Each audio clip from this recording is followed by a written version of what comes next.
বিশ্বাস অবিহনে ভালপোৱা নহয়। যাক বিশ্বাস কৰিব নোৱাৰিবা তাক কেতিয়াও ভাল নাপাবা। মনত ৰাখিবা, জীয়াই থাকিবলৈ উশাহ আৰু ভাল পাবলৈ বিশ্বাস প্ৰয়োজন।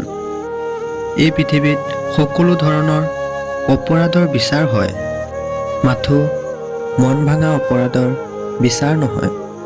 কাৰণ ইমান ডাঙৰ অপৰাধৰ বিচাৰ কৰা ক্ষমতা মানুহৰ নাই। গোটেই পৃথিৱীক পোহৰাই তুলিবলৈ যেনেকৈ এটা সূৰ্যই যথেষ্ট, ঠিক তেনেদৰে গোটেই জীৱনটোক সজাবলৈ এজন মনৰ মানুহেই যথেষ্ট। দৰকাৰ হ'লে অকলে থাকক, কিন্তু মিছা হাঁহি, মিছা আশা, মিছা ভালপোৱা এইবোৰৰ পৰা দূৰত থকাৰ চেষ্টা কৰক।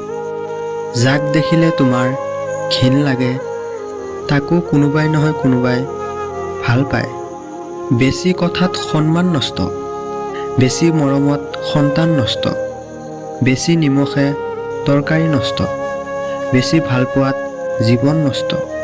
তোমাক কোনোবাই বেয়া ভাবিলে তুমি মনত আঘাত নল'বা, কাৰণ এজন মানুহ কেতিয়াও সকলোৰে প্ৰিয় হ'ব নোৱাৰে। তুমি তোমাৰ বিবেকেৰে নিজৰ পথত চলা। যি চিনি পোৱা সি তোমাক নিশ্চয় চিনি পাব, আৰু যি বুজি পোৱাৰ সি নিশ্চয় বুজি পাব। শূন্যৰ তলত শূন্য বহালে যেনেদৰে যোগফল শূন্য হ'ব, সেইদৰে যি আপোনাৰ নহয় তাৰ কাৰণে গোটেই পৃথিৱীৰ লগত যুদ্ধ কৰিলেও সি আপোনাৰ নহ'ব। তুমি কিমান ধুনীয়া সেইটো তোমাৰ ৰূপ দেখি নহয়, তোমাৰ মন দেখি বুজিব পাৰি।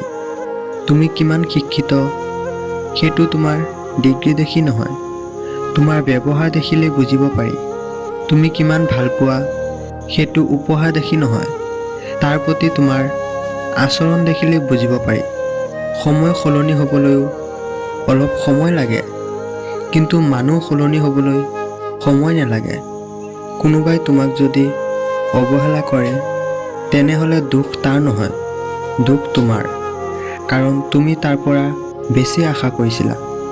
আপোনাৰ টকা থাকিলে ভালপোৱা, বন্ধুত্ব, আপোনজন, প্ৰিয়জন সকলোৱে খবৰ ল'ব, আৰু টকা নাথাকিলে খবৰটো দূৰৰ কথা, চিনাকিবোৰেও অচিনাকিৰ ভাও ধৰিব।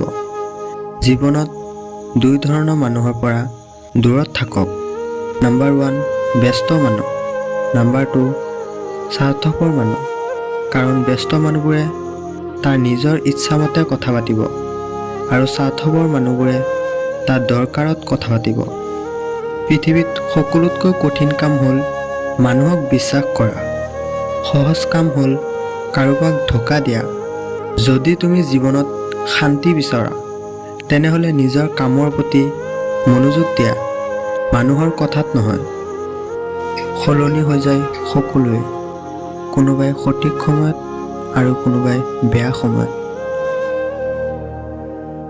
চ' গাইজ, আজিৰ ভিডিঅ'টো ইমানেই। আশা কৰোঁ ভিডিঅ'টো চাই ভাল পাইছে।